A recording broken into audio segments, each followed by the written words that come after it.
Once again po, welcome back po sa aking YouTube channel, Timbangan ng Pilipinas. At ang topic po natin ngayon ay tungkol po sa isang katanungan na maaari daw po bang kasuhan ng isang asawang lalaki o ano daw po bang pwedeng ikaso sa isang asawang lalaki kapag pinipilit niya ang kanyang asawa na tumatanggi, pinipilit niya ang kanyang asawa na makipag-sex kahit ito ay tumatanggi na.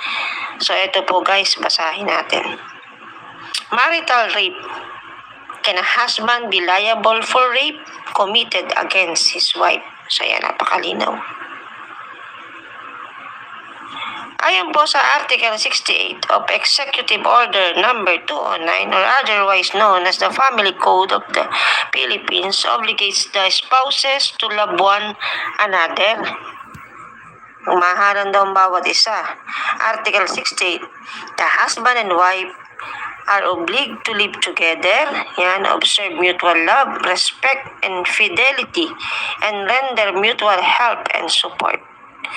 The Supreme Court, in a plethora of cases, said that it is true that the family code obligates the spouses to love one another, but this rule sanctions affection and sexual intimacy as expressions of love that are both spontaneous and mutual, and not the kind which is unilaterally exacted by force or coercion. So, kailangan walang pamimilit na nangyayari. So, ito po. Procreation, a spousal duty. Procreation is one of the duties of a spouses. A husband raping his own wife is often dismissed as a peculiar occurrence or trivialized as simple domestic trouble.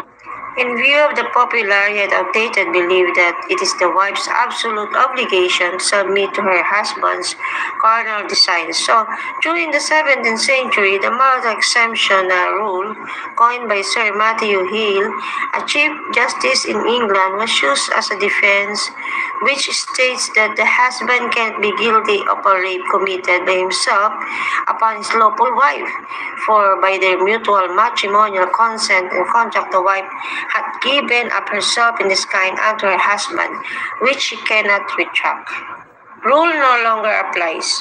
But we are now in the 21st centuries and 21st century, and this rule no longer applies. In the Philippines, a case of this kind reached the Supreme Court. So, the case involved a wife who filed two criminal informations for rape against her husband, and the court convicted the latter of 2 counts of marital rape. So, dito sa Philippines, guys, yan. Ang kaso po dyan ay marital rape. In its decision in People of the Philippines versus Edgar Humawan, yan. The court had this to say clearly. It is now acknowledged that rape as a form of sexual violence exists within marriage. A man who penetrates her wife without her consent or against her will commits sexual violence upon her, and the Philippines, as a state party to the CEDAW and its accompanying declaration, defines and penalizes the act as rape under RA number 8353. So, ayan guys.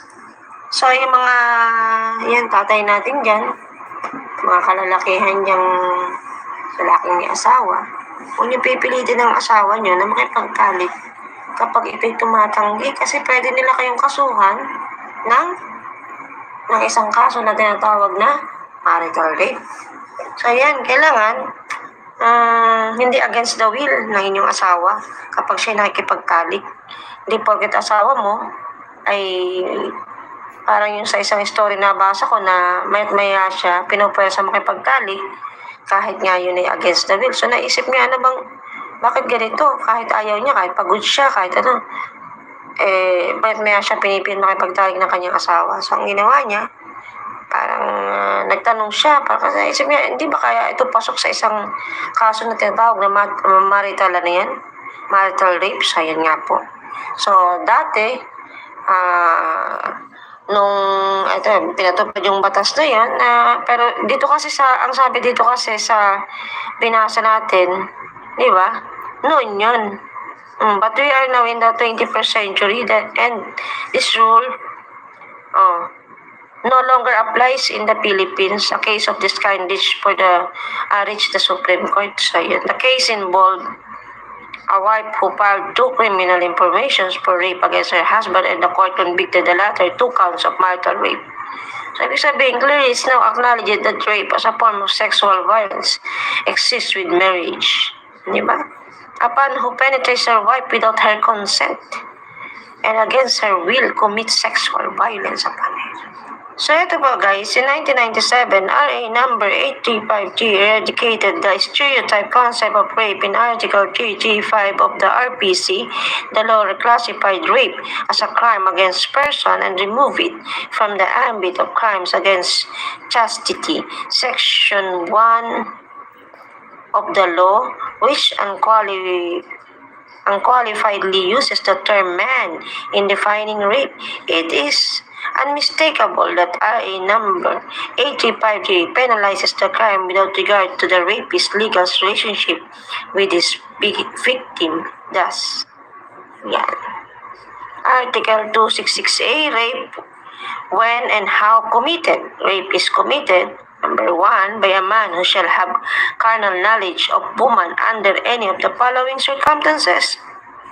A, through force, threat, or intimidation. B, when the offended party is deprived of reason or otherwise unconscious, by means of fraudulent machination or grave abuse of authority.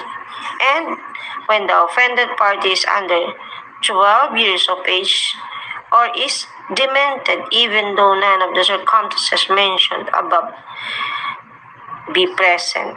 So, relationship immaterial under rape law entrenches the rule that in the prosecution of rape cases, the essential element that must be proved in the absence of the victim's consent to the sexual congress under the law. Consent is absent when it was wrested from the victim by force, theft, or intimidation, fraudulent machination, or grave abuse of authority. The victim is incapable of giving free and voluntary consent because she is deprived of reason or otherwise unconscious, or that the offended party is under 12 years of age or is demented. The court emphasized that the law does not distinguish between rape committed by a husband and a rape committed by any other man alike. As above discussed, the definition of rape in Section 1, RA number 835G, pertains to rape as traditionally known, sexual assault, and marital rape of that where the victim is the perpetrator's own spouse.